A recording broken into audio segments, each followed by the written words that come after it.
Alrighty, everyone. I'm back. Episode 3, Under the Scope podcast. I'm joined today by the lovely Tyler Apple. What's going on, Tyler? How you doing, man? Hey, good. I'm doing well. How are you doing? Bro, keeping up. Listen, like we were talking about before the podcast, we got that biochem exam on Friday. I've been studying. I'm out here having a good time. I'd be optimistic. We got fall break coming up, so push through Friday, and boom, ready to go. So, Tyler, I'm gonna give us a little intro, and I know a lot about you, but some of my viewers out there may have no clue who you are. So, go ahead. Yeah, my name is Tyler Apple. I'm a junior chemistry and chemical engineering dual degree.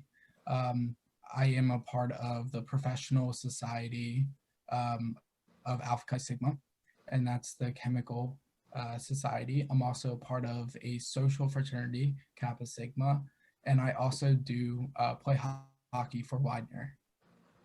Big hockey guy over here. Tyler and I may or may not have gotten lit once or twice in our past, but that's neither here or there. Today we are here talking about chemistry. So, this past summer, you started your research with Dr. Martin, right? Correct. So, go ahead. I mean, even myself, I'm not quite sure exactly what you do. So, if you want to start about what is your research and then how you got started with that. Yeah, of course. So I'm actually going to start with how I got started. So I did take a course here. Every chemistry major will take it and dual degree, and it's chemical literature. And one of my assignments was to go to a professor and ask about their dissertation and research that they did.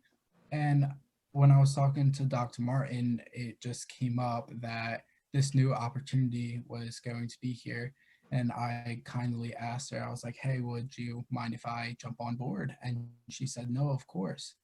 So during the summer, we did Circa and we looked at how effective different detergents were on um, on pre-oiled bird feathers and how well they like washed them. Basically, it was a blind study. We did not know the detergents at all. They were just labeled, and we did various organic and petroleum oils.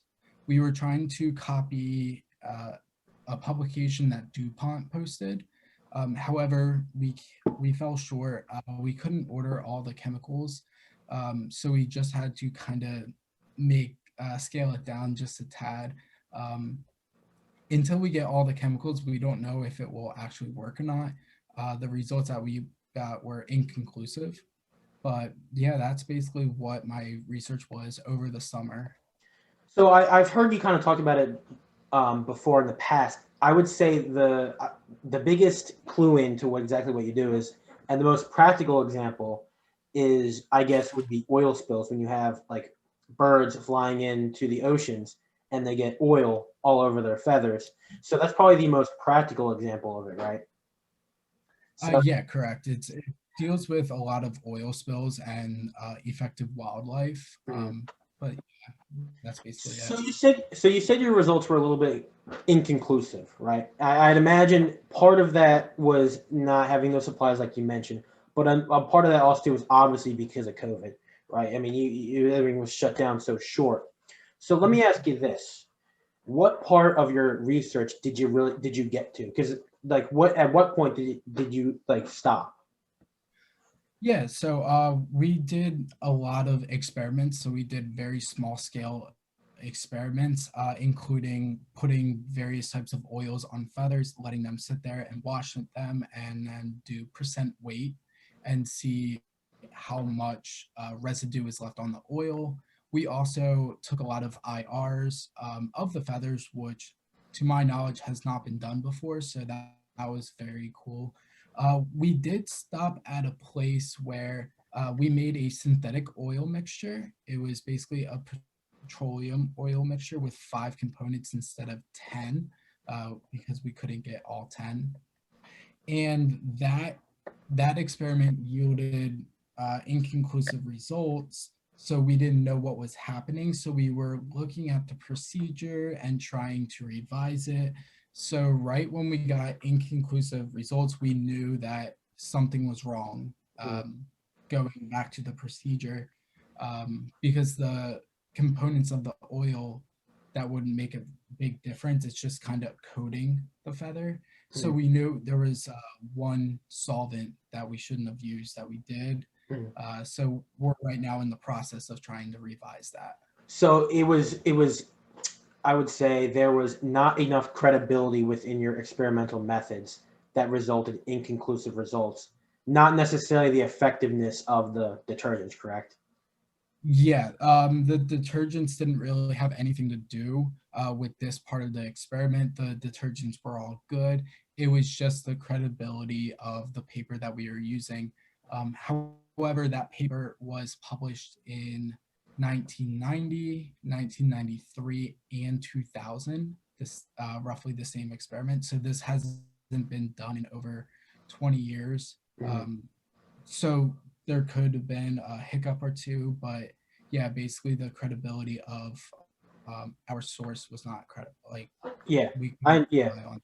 I just want to clarify that because sometimes when people like listen in, they just want to make sure like exactly what's going on. And Yeah, so for myself, I think so. I think what's important is that I mean, this it was done what over 20 years ago. correct. This this experiment. So you guys are basically revitalizing. I would even argue you guys are basically starting from scratch, right? So you're gonna come across problems, right? So Mhm. where are the steps right now? Like, are you still currently doing it, or is it kind of like something you kind of put on the back burner? Yeah. So right now we're taking a break from it. I know some of members of my research team are in the lab currently. I'm taking a small break from it right now, just because I want to focus on something like a more precise aspect within that research. And that's what I'm kind of talking to Dr. Martin about right now, about furthering this, because right now each member of the team is kind of going off on their own tangent.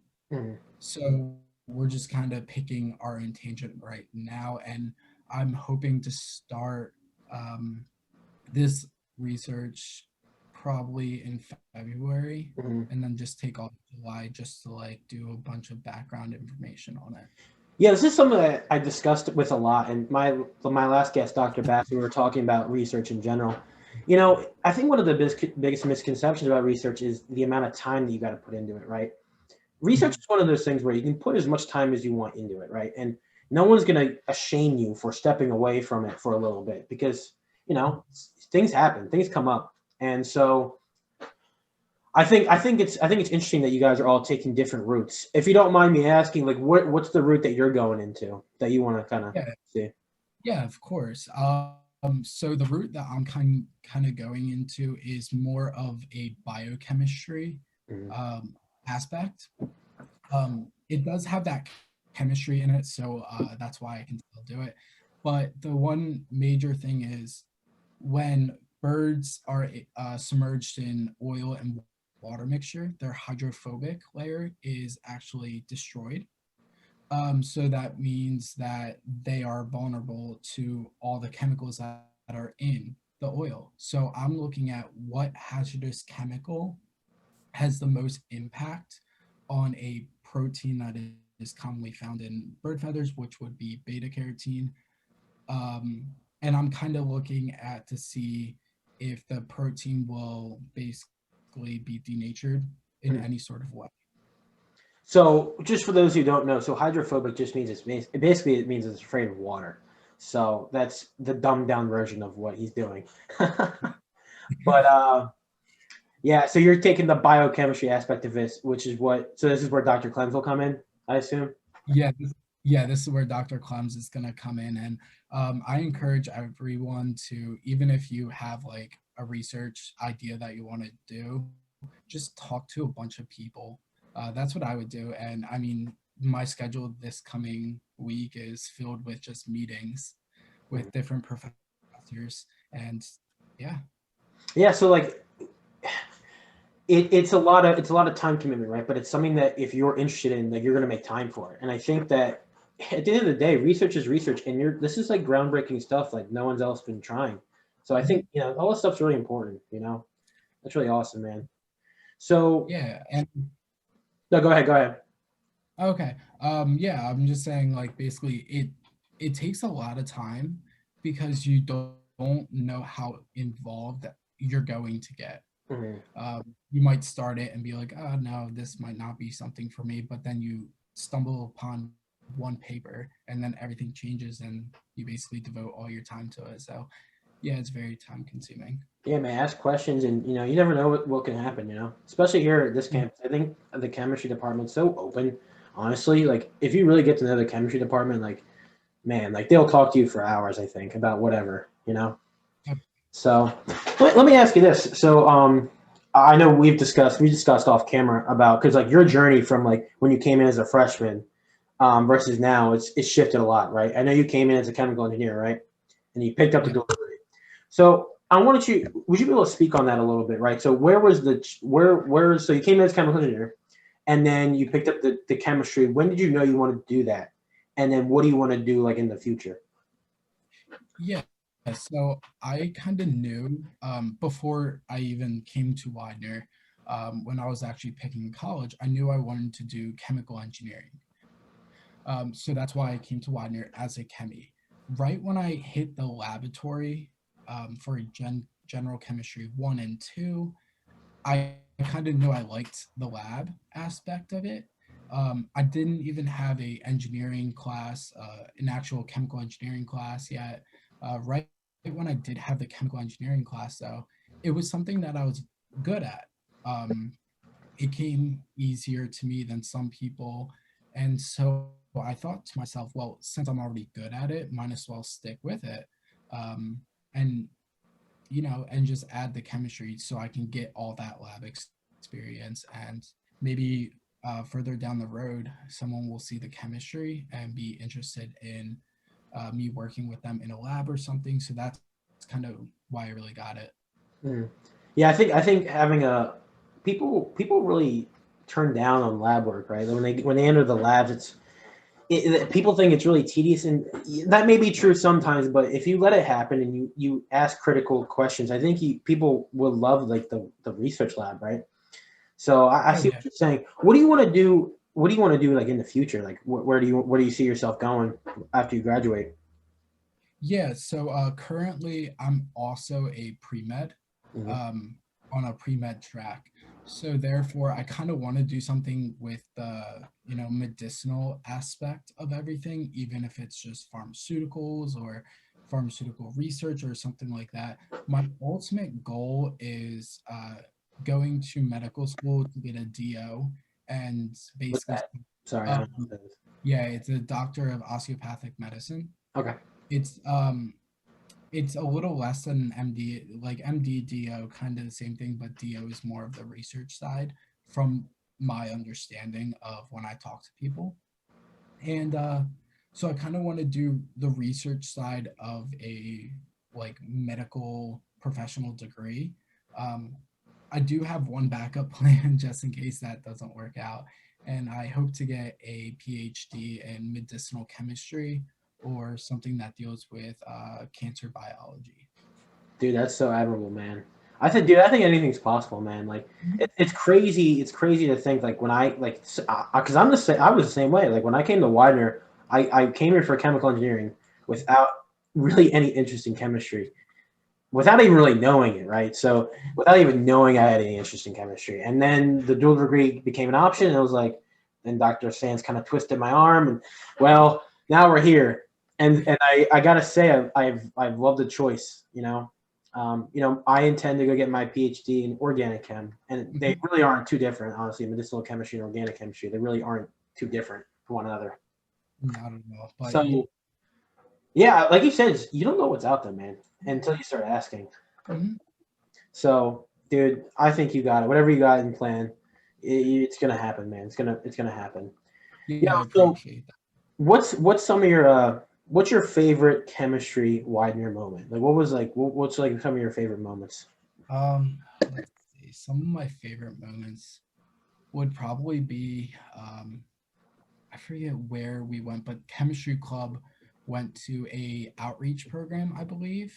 Um, and we made elephant toothpaste for the kids. And I could just remember how much fun it was just showing kids that a simple experiment can be really fun and satisfying, and just teaching the younger people what they could be doing. And if they like the chemistry, then they like it. If they don't, then that's okay. I believe that there's going to be something out there for them. Mhm. uh, I also just love being in chem club. Chem club, for everyone who doesn't know what that is, we do something called chemistry wars.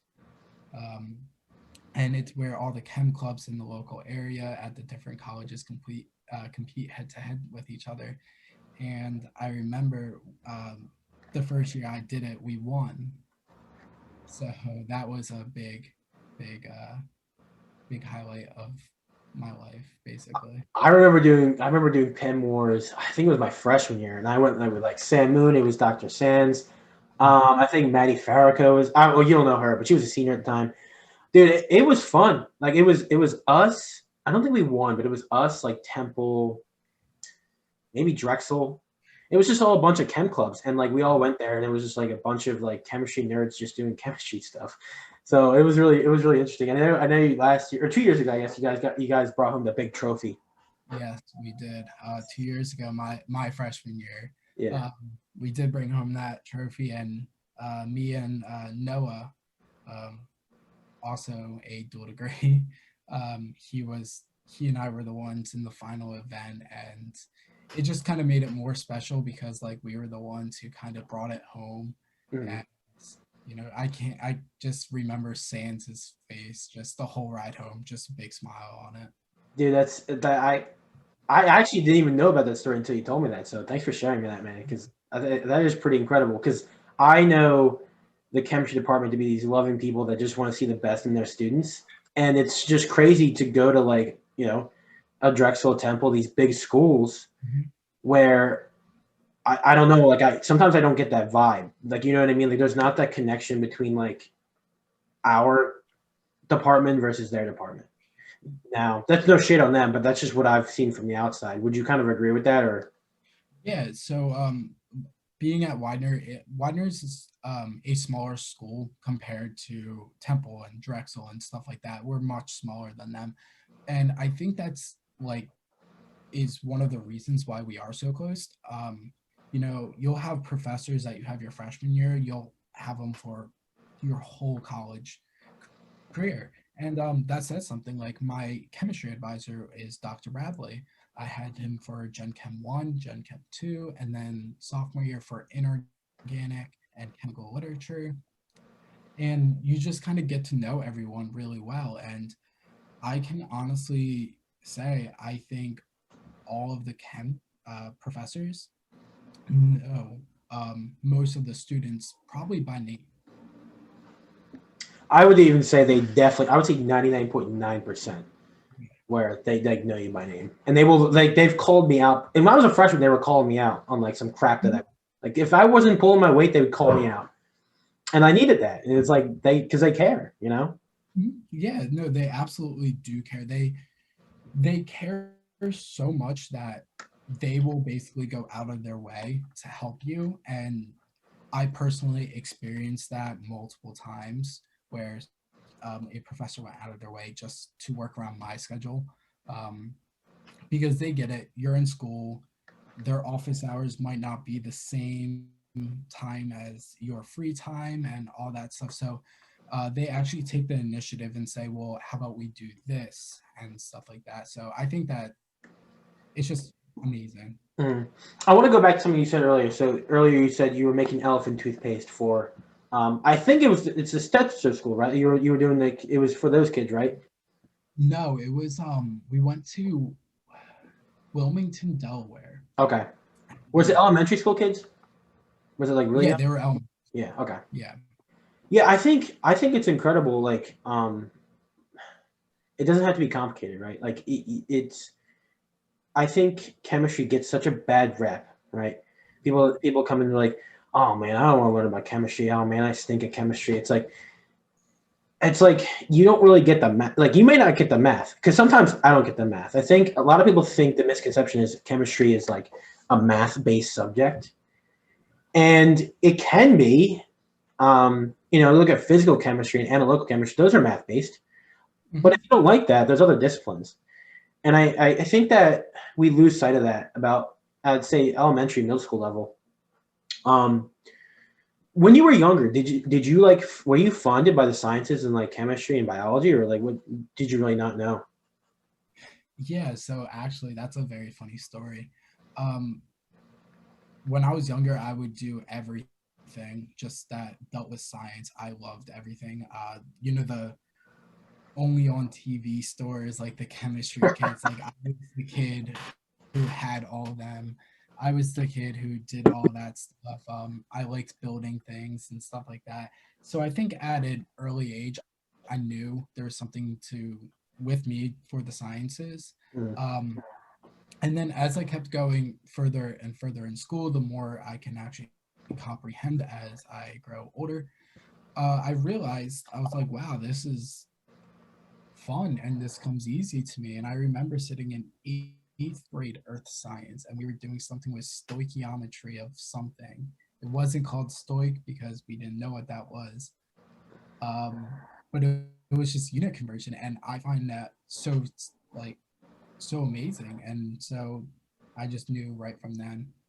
Yeah, I didn't even know I liked chemistry, like or even science in general till about I don't even know high school maybe. Like I didn't even know. So it goes to show you that it's like out there, man. And I think people gotta just be open to it. Absolutely. All right, what about your Yeah. favorite moment as like a Widener student in general? Like not even just chemistry. What were some of your favorite moments? So as a Widener student, there's a lot of things that happen throughout your life, and probably just walking around campus, you see so many people that you know because it's such a small community and everyone's saying hi to each other. No one's really walking alone. And I just like the whole atmosphere of the Widener community, and I just find it amazing that we can do that. But probably one of my favorite moments had to be my freshman year before every exam, no matter what, going and touching the lion's statue, the nose on the statue. I did that for every quiz, exam, paper, whatever you can think of, because I actually did believe that if you did it, you got a better grade. But I do miss that.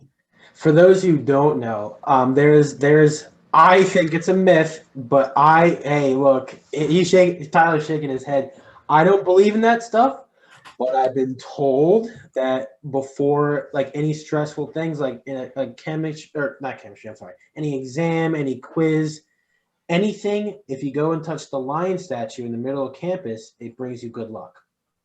Mm. So, and from what I can tell, listen, Tyler's a really smart kid. Maybe it is true. Maybe it's true then. He's passing the exams. He's getting his quizzes done. No, I but mean, that's. I think you bring up a good point though, right? When we were on campus, like no one was walking by themselves. Like every time I walked somewhere, like everyone was saying hi to me, or like like I would literally, dude, if I saw you across campus, I'd probably scream your name, literally from Memorial Field. Like I would literally scream your name, yeah, and basic.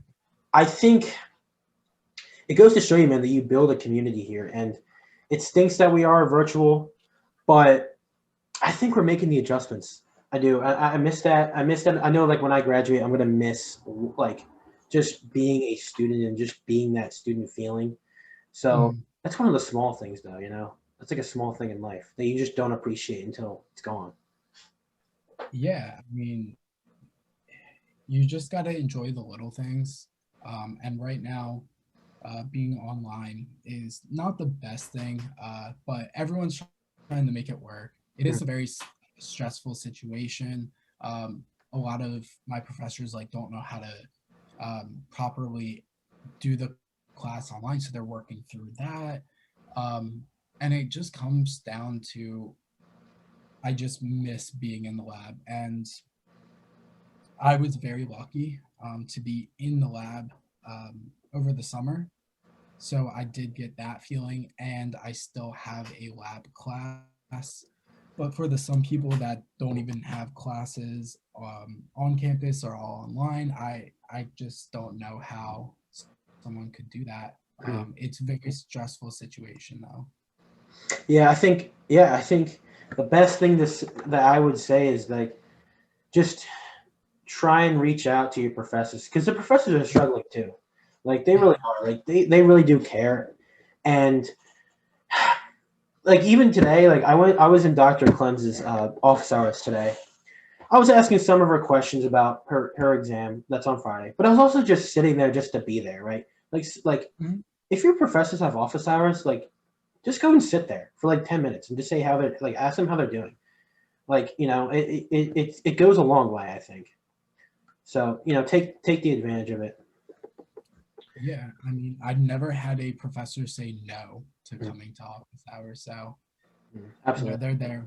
You know, So let me we'll finish up on this subject. What's some advice that you would give to like maybe a freshman, maybe any student in general? Like what's some advice that you give? yeah. Well, the first thing that whenever someone asks me this, the first thing I think of is get active. Your freshman year is probably one of the most important years to get active on campus. It's your time to shine. It's your time away from home. It's your first time. If we're online, it still applies. You can still go to meetings and stuff like that. Still get involved within the community. You'll make a lot new friends. And when I say the community, I mean there's so many different clubs that you could do. There's Greek life that you can do. There's sports teams you can try out for. There's intramural sports. There's so many different things. And basically, the second most important thing that a student of any sort should know is find a study group. That's what you should do. You should find a study group. I still have my study group from freshman year. Mhm. I think that is super applicable because oh man, I remember Howell Hall freshman year. It was like all the engineers and like it would be me and like the other chemies just teaching chemistry to like all the other engineering majors in Howell Hall freshman year. So I assume you had the same kind of experience. Yeah, so my year they actually said the only people that have to take Gen Chem 2 are BMEs and chemies. Mhm. So a lot of them didn't really struggle with the chemistry on the second portion, but I remember the first semester people were just sitting out in the lobby of Howe Hall and just struggling so much. And the chemies would just stroll right up and be like, "Oh no, this is how you do it," and just walk away. And everyone would just stare at you, and they're like, "What?" And I'm like, this is what I do for school." So Mhm. And I think what's crazy is I think like, all right, let's just take if I were a freshman right now, right? It's like you're taking whatever. It doesn't even matter what class. It doesn't have to be chemistry, but you're in your class. You're in math. You're in history, whatever. And you're like, oh man, I don't know how to study. I'm mhm. telling you right now, a message to like in the while you're in Zoom, literally while you're in Zoom in that class, you direct message someone and you say, hey, how are you doing? How are you liking this class? Would you want to make a study group? I guarantee, I would say 99 out of 100 students are going to say yes. I guarantee it. Yeah, I mean, I agree with you 100%.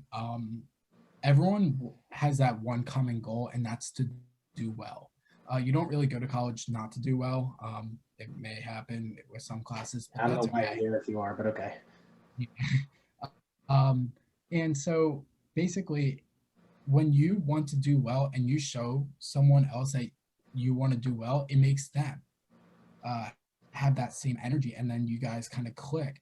And I'm not saying a big study group of like five, six, seven, but I'm saying like smaller size like three or four people uh that you can kind of sit there and just bang out homework, bounce ideas off each other, and in the long run, you'll basically have people who know you like really well, and they can call you basically their best friend. Um, and they can help you for years and years on end. So it's great. Dude, that is such great advice. I actually never even thought about that. So study groups can develop into like friendships for life. So I'm telling you, I think a lot of people are just one message away from like meeting like their best man or like their bridesmaid. Like I'm so serious. Like people laugh at me, but I'm so serious. So Yeah, it's and you're exactly right. Like it's just one message away, one hi. That's really it. And I mean, if the other person doesn't reciprocate, well, they'll find out what they're missing later on, and they're going to be like sitting there like not knowing what to do. And you have that group of friends, and you guys already know what to do. So the best students are okay with rejection. They're okay with some rejection. The worst students don't do well with that. The best students take the first step. Like they do. So they really. So Tyler, I can't thank you enough for joining on the podcast, man. I think your intentions, your wisdom, it offers a lot, man. And I want to keep bringing on more students like you, man. I appreciate I appreciate you having me talk on here. Yeah, it was a blast. Yeah. So what I want to do is real quick. Is there like do you have like I know you might have made a poster. Like maybe do you have like a little paper that what I can do is at the end of the YouTube link, if people want to see like your research, and like your project, I can put it in the link description and people want to read it. They're more than welcome to. Yeah, I can put the PowerPoint file. Okay. I can send you the PowerPoint file.